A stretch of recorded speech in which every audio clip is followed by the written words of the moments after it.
अस्सलामुअलैकुम वरहमतुल्लाहि वबरकातुहू। यूट्यूब के channel guide to learning English में आपका खैर मकदम है। मैं हूँ मोहम्मद शहाबुद्दीन एक नई वीडियो के साथ। बिस्मिल्लाहिर्रहमानिर्रहीम। Lesson number 51 present perfect tense, सबक नंबर 51 ज़माने हाल मुकम्मल। दोस्तों, आज के सबक में हम प्रेजेंट परफेक्ट टेंस यानी ज़माने हाल मुकम्मल पढ़ने वाले हैं, यानी उन वर्ब्स के बारे में, उन अफ़ाल के बारे में जिनमें काम मुकम्मल हो चुका होता है, पूरा हो चुका होता है, जिसे माजी करीब भी कह सकते हैं।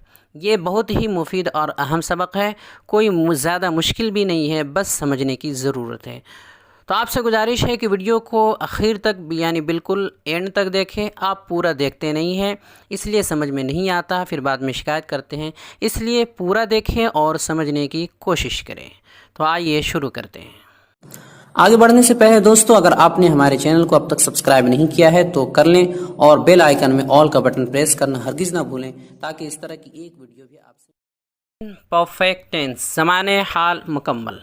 सबसे पहले हम इसकी तारीफ़ जानेंगे। तारीफ़ है इन जुमलों से ये बात मालूम होती है, यानी प्रेजेंट परफेक्ट टेंस के जो जुमले होते हैं उन जुमलों से ये बात मालूम होती है कि काम मुकम्मल यानी ख़त्म हो गया है, लेकिन ख़त्म हुए ज़्यादा वक्त भी नहीं गुज़रा है। काम तो ख़त्म हो गया है, लेकिन ख़त्म हुए ज़्यादा वक्त नहीं गुज़रा है, बस हाल ही में ऐसा काम हुआ है, ख़त्म हुआ है, जिसे माजी करीब भी कहते हैं।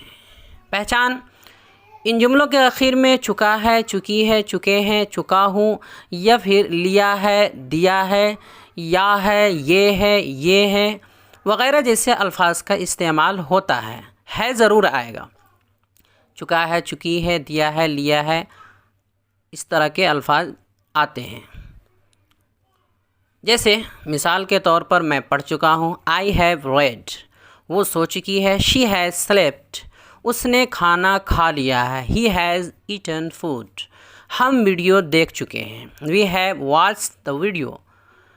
जैद घर जा चुका है। जैद हैज़ गॉन होम, मैंने आपको पढ़ा दिया है। आई हैव टॉट यू, उन्होंने आम खाए हैं। They have eaten the mangoes, तुमने झूठ बोला है। You have told a lie, सूरज निकल गया है। द सन हैज़ राइजन, आज मेरा दोस्त आया है। My friend has come today.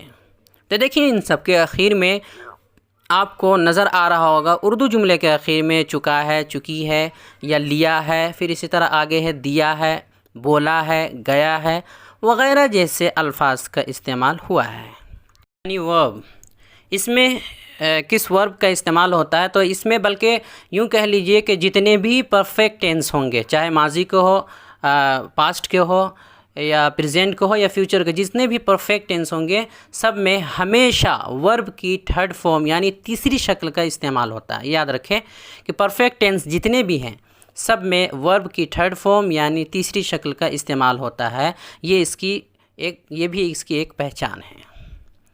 आपको हमने सबक नंबर 45 में बताया था कि अंग्रेज़ी में वर्ब की 3 शक्लें होती है। याद होगा, first form, second form, third form जिसे कहते हैं, और पहली शक्ल, दूसरी शक्ल और तीसरी शक्ल उर्दू में कह सकते हैं। और ये भी बताया था कि कभी तीनों शक्लें बदल जाती है, कभी 2, कभी 1, और कभी सब शक्लें एक ही जैसी रहती है, कोई भी नहीं बदलता है। अगर आपने वो वीडियो नहीं देखी है तो देख लीजिए, बहुत ज़्यादा मुफीद है। नीज़ मशहूर वर्ब की जो तीनों फॉर्म्स हैं उनको जमा करके मैं जल्द ही एक मुस्तकिल वीडियो में बताऊँगा आपको, और इंशाअल्लाह आपको इत्तला दूँगा, वीडियो अपलोड करूँगा। तो चलिए आगे बढ़ते हैं। फ़ेल मुआविन यानी हेल्पिंग वर्ब क्या आता है? हेल्पिंग वर्ब इसका हैज़ और हैव आता है। कायदा यह है कि अगर सब्जेक्ट वाहिद गायब यानी थर्ड पर्सन सिंगुलर हो तो उसमें हेल्पिंग वर्ब हैज़ लगेगा, और यानी कि ही, शी, इट या कोई सिंगुलर नॉन हो उसमें हैज़ लगेगा। बाकी सब जगह पर हैव का इस्तेमाल होगा, यानी आई, वी, यू, दे या किसी प्लूरल नाउन में, यानी जमा जो भी हो उसमें हैव लगेगा। आसान सी बात है, बस समझने की देर है। पहले भी इस तरह के कवायद बताए जा चुके हैं, उसी से मिलते जुलते हैं। अब आइए जुमले बनाना सीखते हैं, जो कि बहुत अहम है। तरीक़ा वही है जो अब तक करते आए हैं, यानी जो 6 तरीक़े के मुताबिक अब तक बनाते आए हैं तमाम टेंस में, पिछले तमाम टेंस में वही है, बस वर्ब और हेल्पिंग वर्ब बदलना है। इसमें सब में ऐसा ही होता है, सिर्फ वर्ब और हेल्पिंग वर्ब वगैरह बदलते हैं। तो आइए पहला शुरू करते हैं। पहला तरीका यानी अफर्मेटिव यानी मुस्बत। तरतीब है इसकी, सबसे पहले सब्जेक्ट लिखेंगे, फिर हैव या हैज़ लिखेंगे, फिर वर्ब की तीसरी शक्ल यानी थर्ड फॉर्म लिखेंगे, उसके बाद ऑब्जेक्ट। जुमला है मैं जा चुका हूँ। मैं जा चुका हूँ, मैं के लिए पता ही है आई आएगा। अब आई चूँकि थर्ड पर्सन सिंगुलर नहीं है बल्कि फर्स्ट पर्सन है, इसलिए हेल्पिंग वर्ब क्या होना चाहिए, हैव। और जाने के लिए होता है गो, इंग्लिश होती है जाने की गो, और इसका जो थर्ड फॉर्म होता है वो होता है गॉन। गॉन तो जुमला हो जाएगा आई हैव गॉन। आसान सी बात है। वो सो चुका है, वो के लिए ही। अब चूँकि ये थर्ड पर्सन सिंगुलर सब्जेक्ट है यानी वाहिद गायब है, तो इसमें हेल्पिंग वर्ब हैज़ लगेगा। फिर सोने के लिए आता है स्लीप, और इसका थर्ड फॉर्म स्लेप्ट होता है, तो इसे लिखने के बाद जुमला हो जाएगा ही हैज़ स्लेप्ट। अगला जुमला है अहमद घर से निकल चुका है।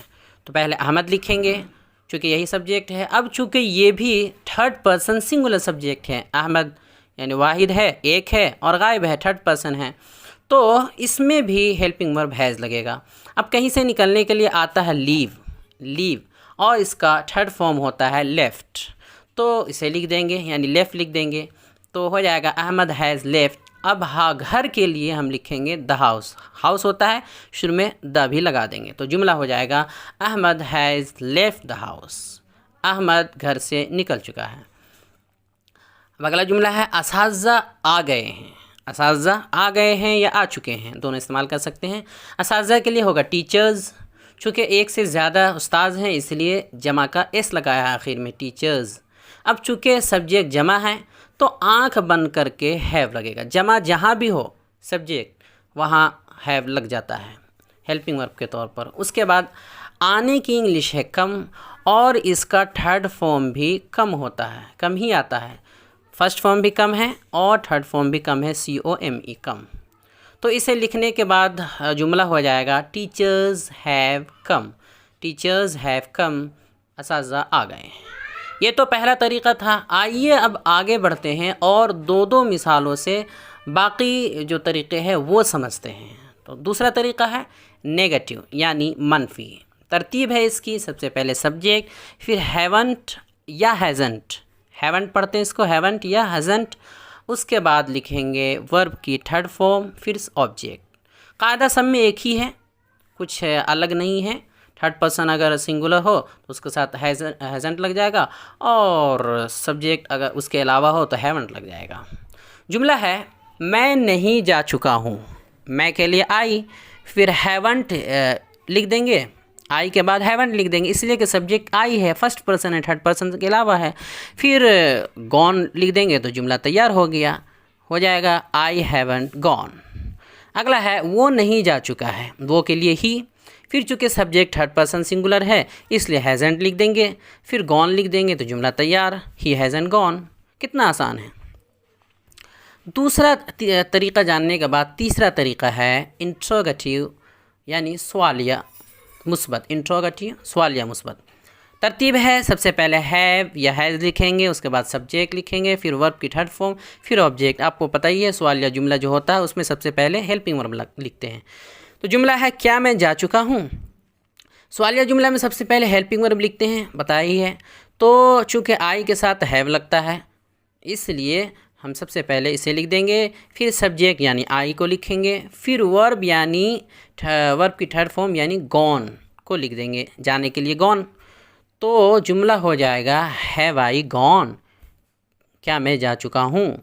अगला जुमला है, दूसरी मिसाल है क्या वो जा चुका है। क्या वो जा चुका है, सब्जेक्ट है ही और इसके साथ लगता है हैज़, तो हम उसे लिख देंगे हैज़ को सबसे पहले, फिर सब्जेक्ट यानी ही को, फिर वर्ब की थर्ड फॉर्म यानी गॉन। तो हो जाएगा जुमला हैज़ ही गॉन, क्या वो जा चुका है। बहुत ही आसान है। पहला तरीका अगर समझ लेंगे तो आगे सब तरीक़े आसान हैं।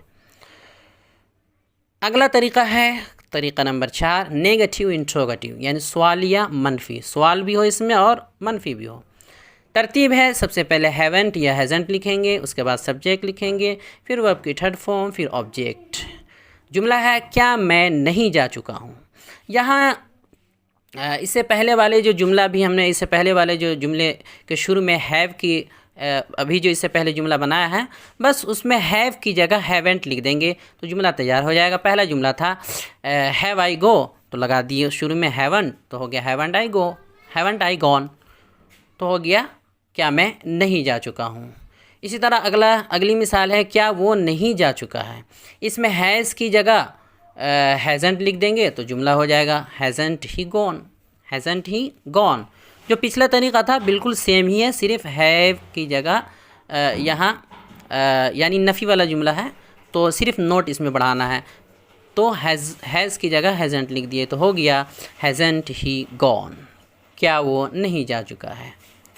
आगे बढ़ते हैं। पांचवा तरीका है इंट्रोगेटिव विथ WH फैमिली, मुस्बत सवालिया WH फैमिली के साथ, मुस्बत है लेकिन सवालिया है और इसमें WH फैमिली का इस्तेमाल होगा। तरतीब है सबसे पहले WH फैमिली में से कोई एक वर्ड होगा, फिर उसके बाद हैव या हैज़ होगा, फिर सब्जेक्ट होगा, फिर वर्ब की थर्ड फॉर्म, फिर ऑब्जेक्ट। जुमला है मैं क्यों जा चुका हूँ। इसमें मालूम ही है कि सबसे पहले सवालिया लफ्ज़ का तर्जमा करते हैं, पहले भी बता चुके हैं। तो क्योंकि इंग्लिश है WHY, फिर चूँकि आई के साथ हैव लगता है इसलिए इसे भी लिख देंगे। WH फैमिली के बाद हमेशा हेल्पिंग वर्ब लगता है तो हम हेल्पिंग वर्ब लिखेंगे तो आई के साथ हैव लगता है, हैव लिख दिए तो हो गया वाई हैव, उसके बाद आई तो हो गया वाई हैव आई, फिर थर्ड वर्ब के थर्ड फॉर्म यानी तीसरी शक्ल लिखेंगे तो तीसरी शक्ल है गो से गॉन, तो जुमला तैयार हो गया why have I gone, why have I gone, मैं क्यों जा चुका हूँ। दूसरी मिसाल है वो क्यों जा चुका है, शुरू में वाई लिखेंगे, फिर चूँकि ही के साथ हैज़ आता है इसलिए उसे भी लिख देंगे, फिर ही को लिखेंगे, फिर वर्ब की थर्ड फॉर्म यानी गॉन लिखेंगे तो जुमला हो जाएगा वाई हैज़ ही गॉन। आसान सी बात है, वो क्यों जा चुका है। अगला और आखिरी तरीका है negative interrogative with WH family, मनफी सवालिया WH फैमिली के साथ। जुमला है मैं क्यों नहीं जा चुका हूँ। इसमें कुछ ज़्यादा करना नहीं है, बस इससे पहले वाले तरीक़े के जुमला है उसमें हैव की जगह हैज़ेंट लिख देंगे। जो इससे पहले वाला तरीक़ा था उसमें हैव था, शुरू में हैव WH फैमिली के बाद हमने हैव लिखा था तो बस हैव की जगह हैवेंट लिख देंगे तो जुमला तैयार, वाई हैवेंट आई गॉन। दूसरी मिसाल है वो क्यों नहीं जा चुका है। इसमें भी इससे पहले वाले तरीक़े की जो दूसरी मिसाल थी, जो दूसरा जुमला था उसमें हैज़ की जगह हैज़ेंट लिख देंगे तो जुमला तैयार हो जाएगा why hasn't he gone, why hasn't he gone, वो क्यों नहीं जा चुका है। तो बहुत ही आसान है, शुरू में समझने की ज़रूरत है, बाकी सब एक ही जैसा आता है। अब आइए इसकी गर्दान जानते हैं कि गर्दान क्या है। कंजुगेशन, गर्दान। गर्दान के भी वही तरीक़े हैं कि हम 8 सब्जेक्ट से गर्दानेंगे और सबको तेज़ी के साथ गर्दानना है। जैसे हम गर्दान कर एक एक करके बताते हैं। जैसे I have gone, I haven't gone, have I gone, haven't I gone, why have I gone, why haven't I gone, ये हो गया। दूसरा है we have gone, we haven't gone, have we gone, haven't we gone, why have we gone, why haven't we gone। तीसरा है you have gone, you haven't gone, have you gone, haven't you gone, why have you gone, why haven't you gone। और चौथा है they have gone, they haven't gone, have they gone, haven't they gone, why have they gone, why haven't they gone। और पांचवा है he has gone, he hasn't gone, has he gone, hasn't he gone, why has he gone, why hasn't he gone। और छठा है she has gone, she hasn't gone, has she gone, hasn't she gone, why has she gone, why hasn't she gone।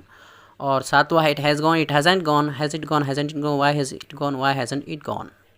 और आखिरी है Ali has gone, Ali hasn't gone, has Ali gone, hasn't Ali gone, why has Ali gone, why hasn't Ali gone। सुनने में थोड़ा सा साफ़ होना चाहिए लेकिन तेज़ होना चाहिए, तेज़ होना ज़रूरी है ताकि मश्क अच्छे से हो सके। सबके उर्दू तर्जुमे लिख दिए गए हैं इसके सामने, आप पढ़ के समझ सकते हैं, बोलना ज़रूरी नहीं है।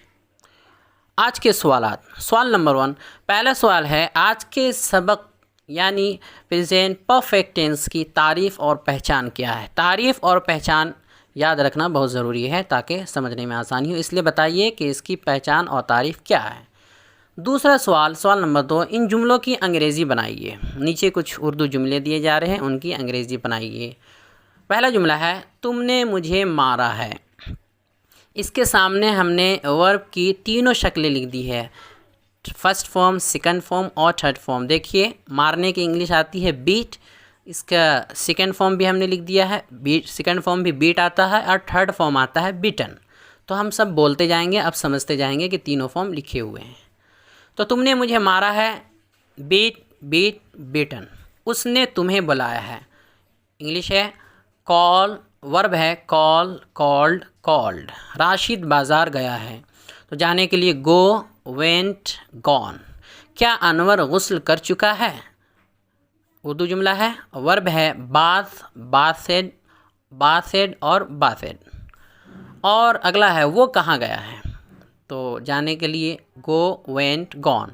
मैं देख चुका हूँ, मैं देख चुका हूँ, देखने के वर्ब है सी, सॉ, सीन।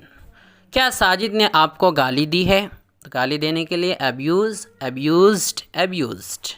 मुझे जैद ने बताया है, बताने के लिए टेल, टोल्ड, टोल्ड। मेरा मोबाइल टूट गया है, कोई शीशे वाली चीज़ हो इस तरह की तो उसके लिए टूटने के लिए आता है क्रैक, क्रैक्ड, क्रैक। ब्रेक भी लिख सकते हैं, ब्रेक, ब्रोक, ब्रोकन, लेकिन क्रैक, क्रैक, क्रैक ये भी लिख सकते हैं। क्या माजिद ने किताब पढ़ ली है, तो पढ़ने के लिए आता है रीड। सेकंड थर्ड फॉर्म भी इसका इसी तरह लिखते हैं, लेकिन पढ़ते हैं रेड, रेड। लिखते हैं एक ही जैसे तीनों, लेकिन सेकंड और थर्ड फॉर्म यानी दूसरी तीसरी शक्ल को रेड पढ़ते हैं। तो दोस्तों हमारी ये कोशिश कैसी लगी, अंग्रेज़ी पढ़ाने का ये तरीक़ा कैसा लगा, अब तक के असबाक कैसे रहें, हमारा ये चैनल आपके लिए किस हद तक मुफीद और मुआविन साबित हुआ, कमेंट बॉक्स में ज़रूर तबसरा करें और हमारे चैनल को लाइक करें, सब्सक्राइब करें और ज़्यादा से ज़्यादा शेयर करें। अस्सलामु अलैकुम व रहमतुल्लाहि व बरकातहू।